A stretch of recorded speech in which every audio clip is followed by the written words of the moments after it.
Yo, what up, y'all?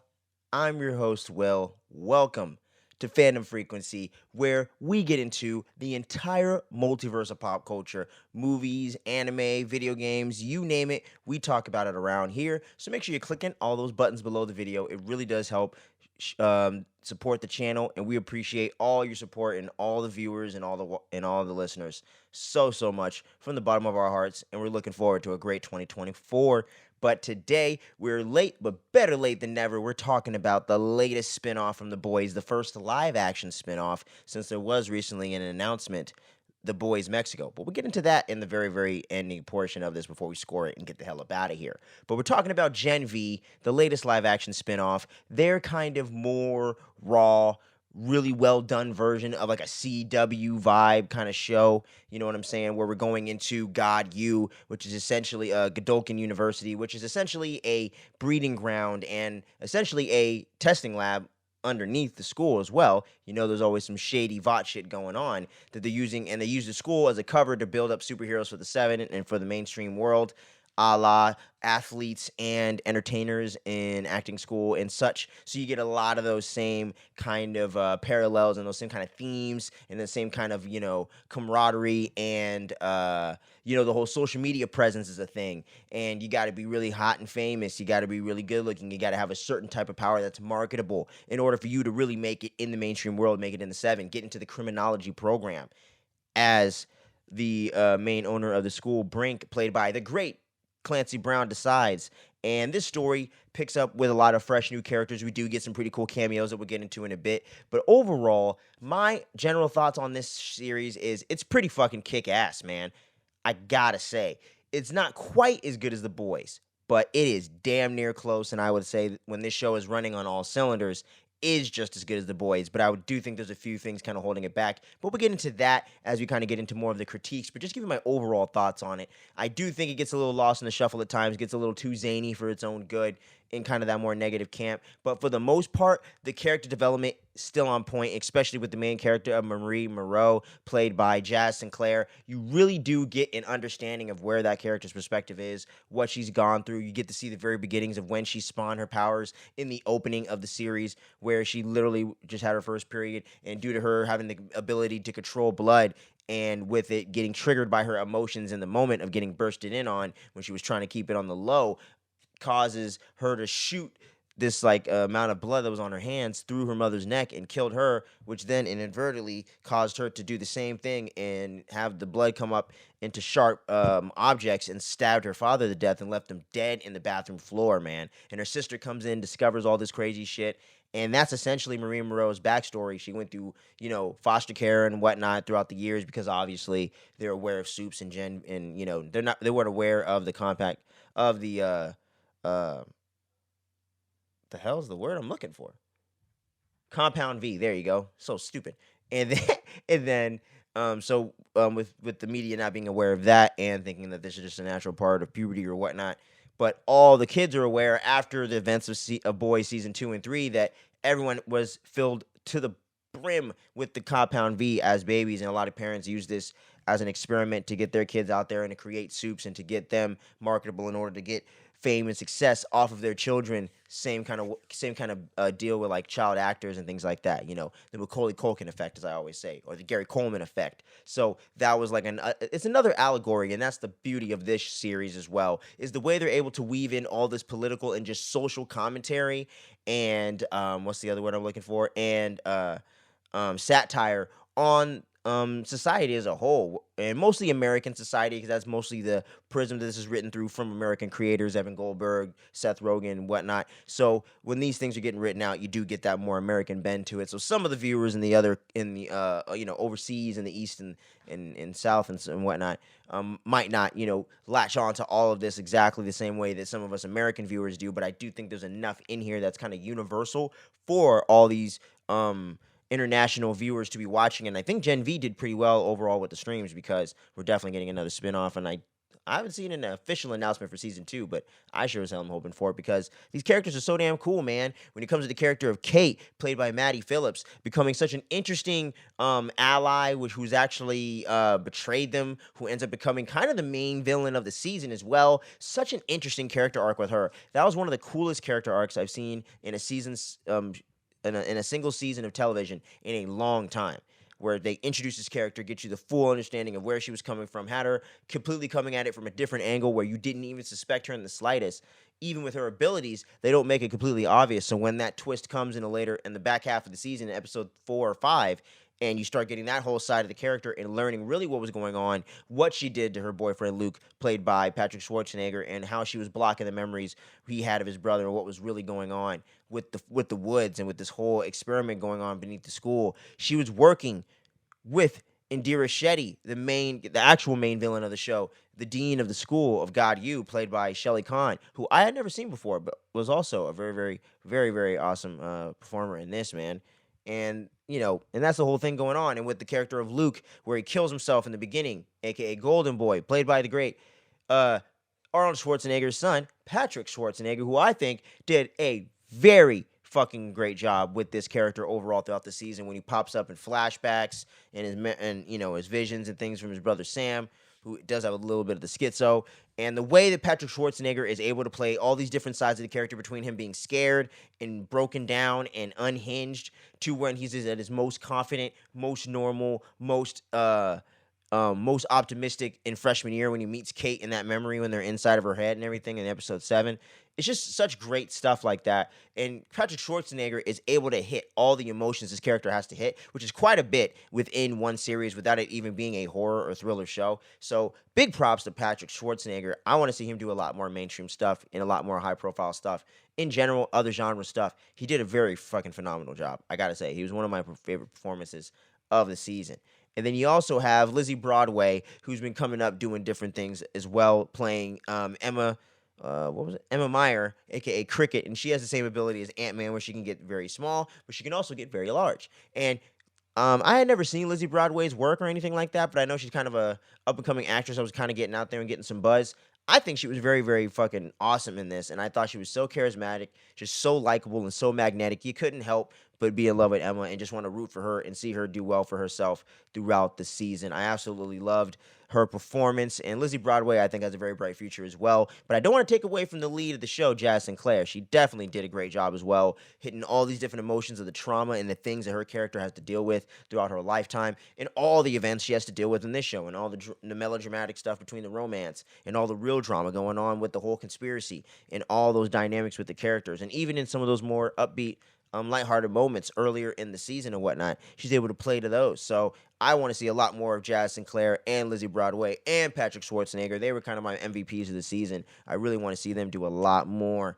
And we had other characters in here like Andre Anderson, played by Chance Perdomo, who is also a very, very good actor in here. And I thought was also a very interesting character with his father, Polarity, played by Sean Patrick Thomas. Black cinema legend right there. You know what I mean? For all my peeps out there that watch, black cast movies, black cinema, Tyler Perry, all these different things throughout the years, you definitely would recognize this gentleman. And he did a phenomenal job as well, playing the father that just wanted his son to get further than him and achieve all the things he didn't, and that being his sole drive and kind of motivation going into everything. And the whole conflict that Chance Perdomo's character of Andre feels, where he's like, yo, man, I'm trying to figure out what this conspiracy is and what caused my friend to kill himself in front of everybody, unbeknownst to me, and what the hell's going on here, and uncover the truth. And his father's like, hey, don't do that. I'm trying to keep you safe. But his father knew about the whole conspiracy the whole time and put all that aside morally just to keep his family safe and to keep them fed and to get them all the dreams and get them all the things that he never was able to achieve. And wanted to get his son to be the first black member of the Seven. But goddamn A-Train's ass had to run up in there first. And Marie could have been the first black woman on the Seven, but now we know from the Boys season 4 trailer that all went out the window, so that's not even going to happen. And with the way things shake out at the end of the season, shit is not going to be going too well, so they're going to need to get broken out by a certain bearded Australian gentleman. I think y'all know who I'm talking about. But yeah, so overall, man, I just love all the character dynamics and all the ways they're able to weave all these character arcs together and keep all the storylines very clear and stuff. Also, want to give a shout out to Jordan Lee. That character was really cool, played by two different actors because they're able to kind of switch their gender essentially. So it was played by a young woman named London Thor and a young man named Derek. I'm gonna go with Lay. Lay. Probably didn't say it right, but that's what I'm going with. That's the pronunciation we're using today. Survey says you are incorrect. But yeah, man. So you have them in there, and I thought that character was also very interesting, and going with the whole kind of the whole trans theme and things of that nature. And I think bringing that element into the show with a young person like this made a lot of sense. Wasn't beating you over the head trying to preach to you or anything. Was just the perfect blend of that, but also just had an interesting thing getting to see two characters play the same person in two different genders. So I thought that was also very interesting and something really different that you don't see a lot of. And the way they were able to seamlessly switch them out without it being super obvious or over the top with it, I thought was really cool. And the whole power set they have, and with them kind of being one of the strongest members of this group, I thought was also very interesting and very cool as well. And her whole connection with Clancy Brown's character of Dr. Brink or whatever, the guy that studied superheroes and opened up this whole facility, he was one of the worst motherfuckers of them all. And getting to see Clancy Brown, the legend that is Clancy Brown, come up in here and give such a great performance in the few episodes he does appear in is so fucking awesome. I love Clancy Brown. He does such phenomenal stuff in the voice acting world and live action and things of that nature for years. But voice acting, I feel like the roles that he's really, really known for. But it's been really cool to see him in like John Wick 4 this year. Get to see him in Invincible season 2. And we saw him in season 1 a few years back, and we get to see him in this. So it's kind of been like a Clancy Brown renaissance as of late, and I absolutely love it. But yeah, man, so the whole show is just so freaking rad, and I just loved it for the most part from start to end. It's 8 episodes. It's a very quick, easy watch. And like I mentioned earlier, the only few critiques I really have for the series is I do think that some of the like really like shock value kind of crazy shit kind of gets thrown in there sometimes, and it doesn't necessarily fit the situation or isn't as funny, or kind of gets in the way of more of the dramatic or serious storytelling that's going on, or some of the tension that's there for some of the moments and things like that, like when they break into the forest facility and things like that. They have to play up this whole like dick sucking thing with the security guards and stuff, and sometimes they just throw in this weird like puppet stuff and shock humor, and I just don't think all of it works. But sometimes some of the shock value shit really hits and really works, like when Marie accidentally blows up Kate's arm. Like that was like, oh shit, like that's gonna have serious repercussions for the character not being able to use her abilities, having one less appendage, being a superhero now with one less appendage, and the whole way that's going to connect the characters into this beef forever is so interesting to me, and I can't wait to see where it goes. But yeah, and we had some great cameos in The Boys, which was one of my favorite things about this series. How it was always able to seamlessly feel like it was a part of this world in such an organic way. Like they had characters from Jensen Ackles as Soldier Boy. They had Colby Minifie in here quite a bit as a supporting character as Ashley. A little bit more of a what would you say, a glorified cameo, but actually a supporting role in this as being kind of one of the main people at the school. I guess you could say like the dean than her. So she's kind of one of the main faces at VOT at the school. And you also get some great cameos from two of my favorite characters in TV entertainment today, and especially in The Boys.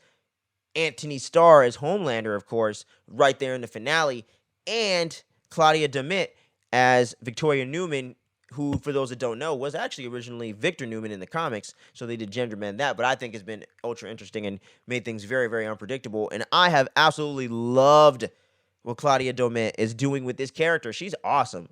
Very easy on the eyes, I might add. But she's just a phenomenal actress in the way she's able to play both sides and kind of, connect with Marie Moreau's character and really connect with her on a real organic level and have very similar power set and a very similar background, which also adds to the overall tapestry of The Boys and the universe and makes this a necessary part of their shared universe over there on Prime Video right now. And that's some of the stuff that, as an MCU fan, as a comic book movie fan, for DC as well, that I miss, and I want to see them both get a handle on that and have that shared universe really play together, because that's been the issue with Phase 4 and 5. I've enjoyed a lot of the projects, had some issues with others, but none of it feels cohesive right now. very few things like Loki Season 2 and Multiverse of Madness somewhat feel cohesive to the overall multiverse plot and multiverse saga going on with Kang and whatnot, but it all feels very haphazard, and there doesn't feel to be any all-stars or any real trajectory of where we're going. No clear direction. Rumors of doom. Things are definitely not all sunny in Philadelphia over there in the MCU. And they just lost their way with the connectivity, not with the overall quality control being a little less than before, that's for sure. Can't deny that. Things are definitely more up and down critically and socially and financially and all that. But the one thing that was for sure, it wasn't always great. Phase 3 was kind of like the peak. I just feel like now their connectivity as a shared universe is very sloppy, way more than it used to be, and that's putting a really, really big amount of damage on the overall franchise right now. And I think that's the main issue, is just the connectivity, not necessarily the quality as much, more the connectivity, because even when the quality's up, there's no connectivity to it, so it's all starting to feel a little bit weird. Even No Way Home doesn't be seeming to be playing a huge role in there when we haven't seen Spider-Man once since, and no one knows who the fuck Peter Parker is. It's a whole rant and a whole thing for another day. But this show, they seamlessly work in the cameos and the tie-ins and the way that this all connects in a way that makes it feel like you don't necessarily need to watch The Boys to know what's going on, but if you do, you're going to get a lot more added context and get a lot more into the world. But if you watch this first, I think you can still follow what's going on. And that, for me, as a comic book movie and superhero and comic book content guy, that to me makes me glad, because that's when comic book material works best on film, when everything connects together and you don't need to know everything. But if you do, if you did the homework, you're rewarded as well. So, yeah. This series is freaking awesome. 8.5 out of 10 for your boy right here. But make sure you're dropping your thoughts down below about this latest first season of Gen V. Hopefully we get some more. But yeah, they did do a whole announcement with Diego Luna and I'm forgetting the gentleman's name, but the guy from Werewolf by Night. Those guys are going to be leading a boys spinoff called The Boys Mexico, which is going to be very interesting to see how things are with superheroes and that whole element of South America, because we haven't really gotten a lot of glimpses of South America, and we haven't gotten too many glimpses of other countries as much as we have America, of course. So it's going to be interesting to see them really build this out and make this a global thing. And the way that they were able to do the world building in Gen V was so seamless that I'm really excited to see what they do overall with The Boys Mexico in the future, with those two great actors, and the way that they're able to play in their culture and the way that that hits, and just able to just expand the world and do something cool and different. So I love it. I hope you love it. But let me know what you thought about this show down below. Cannot wait for The Boys Season 4 sometime in 2024. We just got the trailer the other day. We did a reaction for that. We'll throw the card up. Make sure you check that out as well. I appreciate each and every one of you if you stuck around to the end of the video. We got definitely some more cool content coming for you, some holiday stuff within the next week or so. We're going to have our holiday special as we always do around here. And we're going to have some really cool movie reviews and some other fun music-focused topics and different things going on the channel over the next few weeks. So make sure you don't miss that. And for those of you that aren't aware, I am a member of a band. I am the drummer of a band called Everdrown, and we're going to be hosting a live event here soon with some really good friends of ours over there at a local venue, a local cool spot. If you want to go get some nice coffee, get a comic, and see a dope-ass show, go to Birdcage Comics Cafe Friday, December 29th. We're going on at 9. We got some really, really great lineup. I'm going to throw the poster up on here so you guys can see the information. You know, $3 entry and all that stuff. It's going to be a really kick-ass show. You know, been with this band for, about a half a year, just about, and it's been an awesome ride. We got some really cool stuff, and we would love to show you what we're all about. Some great live music, so if you're into punk rock, psychedelic, I would say if you're into, like, progressive rock, pop punk, all that, we got all those genres and more there for you, so make sure you go out and check out that event. Friday, December 29th, live at Birdcage Cafe. Check out my band, Everdrown. Thanks for watching. Thanks for listening. I'm done with the shameless plug. Much love. See you on the next one. Stay tuned and don't sleep.